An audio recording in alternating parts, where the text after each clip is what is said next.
வணக்கம் மக்களே. நான் உங்க கோகுல். இப்போ விஜய் அவர்கள் சொன்னதாக ஒரு தகவல் இப்போ செய்தி ஊடகங்கள்லயும் நெறைய இன்ஃப்ளூயன்சர்ஸும் எடுத்து பேசிக்கிட்டு இருக்காங்க. அது என்னன்னா, அதாவது வரக்கூடிய எலக்ஷன் ரிசல்ட் வந்த பிறகு டிவிகேல வின் பண்ணக்கூடிய அந்த எம்எல்ஏக்கள் எல்லாருமே அடுத்த நொடி பனையூர் ஆஃபீஸ்க்கு வந்துடணும், டிவிகேக்கு ஆஃபீஸ்க்கு வந்துடணும் அப்படின்ட்டு விஜய் அவர்கள் சொன்னதாக, அவங்களுடைய வேட்பாளர்கள் கிட்ட சொன்னதாக ஒரு தகவல் வந்து சுற்றி தெரிஞ்சுக்கிட்டு இருக்கு. இதன் பின்னாடி வந்து நெறைய காரணங்கள் இருக்கு. இதுக்கு முன்னாடி நடந்திருக்கக்கூடிய சம்பவங்கள் அனைத்துமே முன்மாதிரியான சம்பவங்கள். அதனால தான் விஜய் அவர்கள் வந்து அவங்களுடைய மொத்த எம்எல்ஏக்களும் வின் பண்ண எம்எல்ஏக்கள் எல்லாருமே நீங்க வந்து பனையூர் ஆஃபீஸ் வந்துடணும் அப்படின்ற ஒரு ஸ்ட்ரிக்டான ஒரு ரூல்ஸை வந்து மேக் பண்ணியிருக்காரு விஜய் அவர்கள் அப்படின்ற அந்த நியூஸ் வந்து சுற்றிக்கிட்டு இருக்கு. இதற்கு காரணங்கள் என்ன? இப்போ விஜய் அவர்களை சுற்றி போகக்கூடிய அந்த அரசியல்கள் என்னன்றதை வந்து ஒன் பை ஒன்னா பார்த்துலாம்.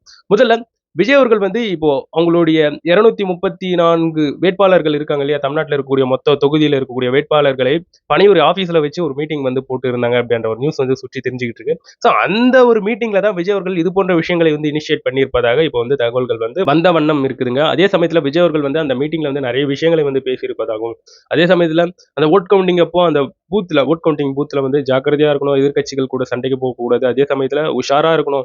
ஏன்னா அங்க இருக்கக்கூடிய நபர்கள் சூழ்நிலை வந்து மாறும்போது அங்க வந்து என்ன ஒரு பிரச்சனையானாலும் ஏற்படலாம்.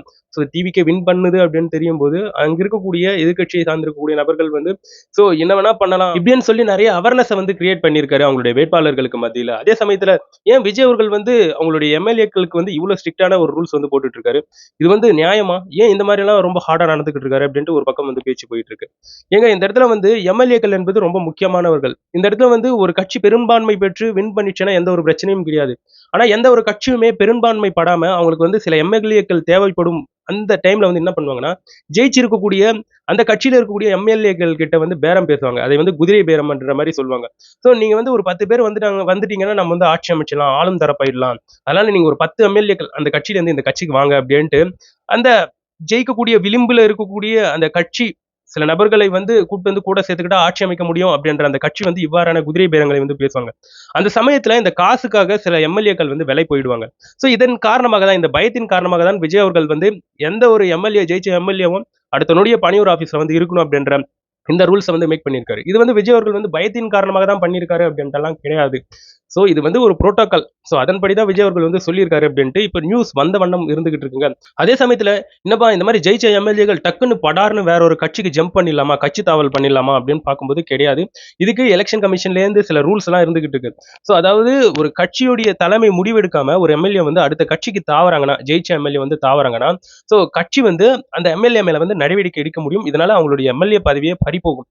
ஆனா ஒரு எம்எல்ஏ மட்டும் போகாம 3ல் 2 பங்கு எம்எல்ஏக்கள் வந்து வேறு கட்சிக்கு வந்து தாவறாங்கன்னா, அது வந்து அதிகாரத்துக்குரியது.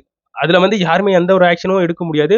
ஸோ கிட்டத்தட்ட 3ல் 2 பங்கு போறாங்கன்னா, நிறைய பெரும்பான்மையோர் அந்த கட்சியை விட்டு போறாங்க. அந்த கட்சி மேல நம்பிக்கை இல்லாம வேற ஒரு கட்சிக்கு போறாங்க அப்படின்ட்டு, ஸோ அந்த எம்எல்ஏஸ் மேல வந்து எந்த ஒரு ஆக்ஷனும் எடுக்க மாட்டாங்க.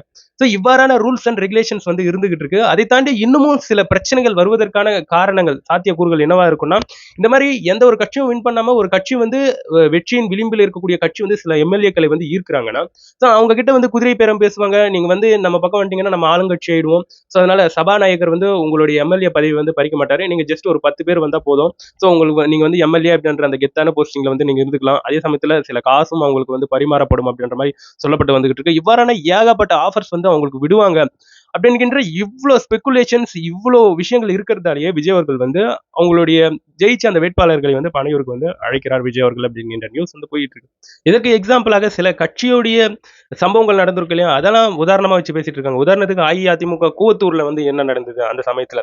ஸோ எம்எல்ஏக்கள் வந்து யார் பக்கம் போறாங்க அப்படின்றத வச்சுதான் ஸோ அந்த சிஎம் அப்படிங்கிற ஒரு நிர்ணயம் செய்யப்படும் அப்படின்ற மாதிரியான விஷயங்கள் வந்து பேசப்பட்டு வந்துட்டு இருக்கு. இடத்துல டிவிகேவை சார்ந்திருக்கக்கூடிய வேட்பாளர்கள் அப்படி திடீர்னு கட்சி தாவல் பண்ணிடுவாங்களான்னு பார்க்கும்போது கண்டிப்பா கிடையாது. ஸோ அப்பேற்பட்ட ஒரு மிகப்பெரிய ஒரு முட்டாள்தனத்தை வந்து பண்ண மாட்டாங்க அப்படின்ற மாதிரி தான் செய்திகள் வந்த வண்ணம் இருந்துகிட்டு இருக்குது.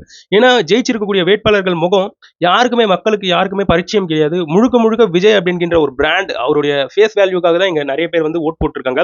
ஸோ ஒரு மாற்றம் வரட்டும், அந்த அண்ணா வந்து ஒரு நல்ல மனசு கொண்டு இருக்கக்கூடிய நபர் அப்படின்ட்டு வேறு விதங்களா வைத்து பார்க்கக்கூடிய தமிழ்நாட்டு மக்கள், அண்ணனா, தம்பியா, மகனா, பேரனா அப்படின்ட்டு விஜய் அவர்களை வந்து ஒவ்வொரு கோணத்தில் வைத்து பார்க்கக்கூடிய அந்த நபர்கள் வந்து டிவிகே சின்னமான விசில் சின்னத்துக்கு வந்து ஓட்டு போட்டிருக்காங்க. அதனால இந்த வேட்பாளர்கள் வந்து அற்ப காசுக்காக அவங்களுடைய அந்த எம்எல்ஏ பொசிஷன் எடுத்து எதிர்கட்சியில வந்து தந்துட மாட்டாங்க அப்படிங்கிற இவ்வாறான பேச்சுகள் வந்து போய்கிட்டு இருக்கு. இடத்துல பல நபர்களால் பேசப்படக்கூடிய விஷயம் வந்து இந்த தொங்கு சட்டசபை அப்படிங்கிற இந்த விஷயம் தான் பரவலாக பேசப்பட்டு வந்துகிட்டு இருக்கு. ஏன்பா யாருமே பெரும்பான்மை எடுக்க மாட்டாங்க. இந்த இடத்துல வந்து எல்லாருமே அவங்களுடைய அந்த இலக்கை வந்து எட்டாமலேயே சொற்ப இலக்குகளை வந்து எட்டி கிட்டத்தட்ட 80, 85, 95 அப்படின்ட்டு ஸோ 3 முக்கியமான பெரிய கட்சிகளும் இவ்வாறான தொகுதிகளையே வின் பண்ணி அவங்க வந்து பெரும்பான்மையை வந்து பெற மாட்டாங்க. பட் விஜய் அவர்கள் யார் பக்கம் போறாங்களோ அதை வச்சு தான் இந்த தமிழ்நாட்டுடைய சிஎம் கேண்டிடேட்டோடைய பொசிஷன் இருக்கு அப்படின்ற மாதிரியான பேச்சுகள் வந்து போயிட்டு இருக்குங்க. ஸோ நிறைய பேர் வந்து அவங்களுடைய ஸ்பெகுலேஷன்ஸை இப்படி தான் முன் வச்சுட்டு வராங்க. அதற்கு தான் சாத்தியக்கூறுகள் நிறைய இருக்குன்னு சொல்லிட்டு வராங்க. பட் எக்ஸிட் போல் அந்த கருத்து கணிப்புகள் வந்து ஒரு விதமா ஒரு ரிசல்ட்டை வந்து கொடுத்திருந்தது. பட் மக்கள் யதார்த்தமா பேசக்கூடிய நபர்கள் இப்படி பேசிட்டு வராங்க, இன்ஃப்ளூயன்சரும் மக்களும் சரி. ஸோ இங்க வந்து என்ன நடக்க போகுது அப்படின்ட்டு மே 4ஆம் தேதி தான் தெரியும். இதே சமயத்துல வந்து இங்க புதுச்சேரி எலெக்ஷன்ல விஜய் அவர்கள் வந்து கருத்து கணிப்புல அவரும் ஒரு சொற்பமான தொகுதிகளில் தான் வின் பண்ணுவாரு. ஒரு சில இந்த அமைப்புகள்லாம் அவரெல்லாம் எதுவுமே வின் பண்ண மாட்டாரு அப்படின்ட்டு அவங்களுடைய கருத்து கணிப்புகளை வந்து வெளியிட்டு இருந்தாங்க. ஆனா இங்க இருக்கக்கூடிய நபர்கள் என்ன சொல்றாங்கன்னா, விஜய் அவர்கள் புதுச்சேரி எலெக்ஷன்லயும் மிகப்பெரிய ஒரு இம்பாக்ட் வந்து ஏற்படுத்தி இருக்காரு. சோ கண்டிப்பா அந்த இடத்துல வந்து கணிசகமாக மிக பெரும்பான்மையோட நிறைய தொகுதிகளை வந்து பெற்றுடுவாரு. அதுலயும் முக்கியமா ஒரு 5 தொகுதிகளை வந்து சொல்லிக்கிட்டு இருக்காங்க. சோ புதுச்சேரி எலெக்ஷன்லயும் விஜய் அவர்கள் வந்து யார் பக்கம் போறாரு அப்படின்றத வச்சுதான் இந்த முதல்வர் கேண்டிடேட்டுக்கான பொசிஷன் வந்து அமைய போகிறது அப்படின்ட்டு இவ்வாறான கருத்துக்கள் வந்து சுற்றி தெரிஞ்சுக்கிட்டு இருக்கு நண்பர்களே. இனிமேங்க இந்த இடத்துல வந்து ஒரு புதிய கட்சியாக விஜய் அவர்கள் கட்சி டிவிகே வந்து தோன்றி அது வந்து எப்படி அரசியல்ல வந்து விஜய் புயலை கிளப்பியது அப்படின்னு சொல்லிட்டு வராங்க இல்லையா? உண்மையாவே அது வந்து அப்படிதாங்க விஜய் அலை தாங்க நடந்துகிட்டு இருக்கு. புதுசா வந்த கட்சி இந்த இடத்துல வந்து பெருந்தலைவர்கள் நிறைய பேர் வந்து இருக்கக்கூடிய ஒரு இடத்துல விஜய் அண்ணா வந்து ஒரு சிஎம் கேண்டிடேட்டுக்கு வந்து எலெக்ஷன்ல நின்னு இவ்ளோ பிரஷர் போட்டிருக்காரு பாத்தீங்களா? இதுவே மிகப்பெரிய ஒரு வெற்றி தான் விஜய் அண்ணா அவர்களுக்கு. இதை தாண்டி அவர் வந்து வின் பண்ணுவாரு. கண்டிப்பா ஒரு நல்ல ஒரு பாசிட்டிவ் கிடைக்கும் அப்படின்ற மாதிரி தான் ஒரு நம்பிக்கை இருக்கு. இதை பத்தி நீங்க என்ன நினைக்கிறீங்கன்றது என்னோட கமெண்ட் செக்ஷன்ல பதிவு பண்ணுங்க.